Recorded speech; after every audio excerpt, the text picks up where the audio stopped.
Hello everybody, my name is Jake the DM, and welcome to the Dungeon Masters Dungeons & Dragons 5th Edition Survival Guide. In today's episode, we're going to talk about getting ready to get ready for your first campaign. I have broken this down into 8 categories that you should have before you start a campaign. The first of these is dice. A set of Dungeons & Dragons dice consists of 7 different dice.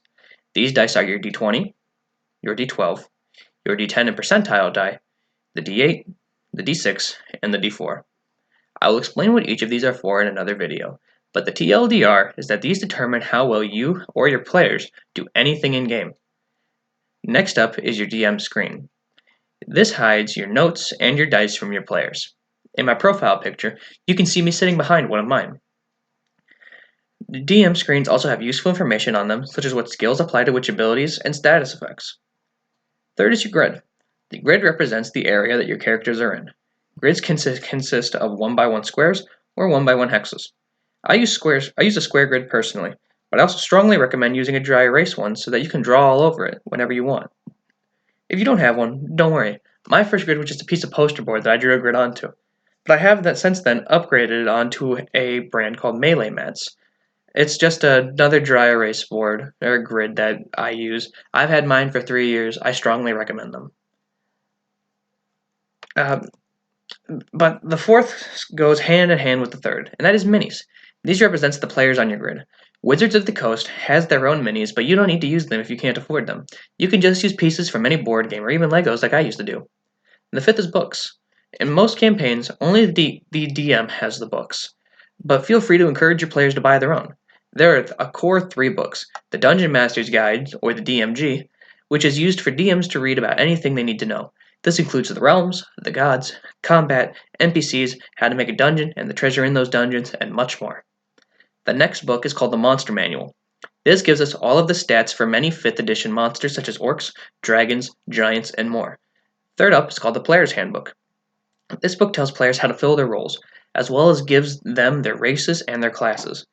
This is important for you to have too, so that you understand what the players are playing as.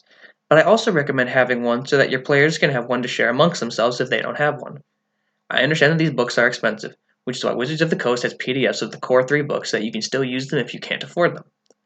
Sixth is apps. These are helpful for new players and DMs alike. Phone applications can have character sheets, monster stats, and even dice rollers. I recommend a character sheet app called 5th Edition Character Sheet made by Walter Kammerer. And for spellbooks, I recommend an app called the 5th Edition Spellbook, created by M&M Apps. The Spellbook app is only for Google Play. There is an app that I have seen, I just don't know if it's as good for the App Store. Seventh is creating your party. Your party is a group of players who are playing in your game. I recommend a group of 3 to 4 players who all get along with each other pretty well. The group that you can see right here, this is my Friday night group. They are all mostly new players, which is why they're all playing together, but it's also because they all know each other well, and Friday night is what works for them.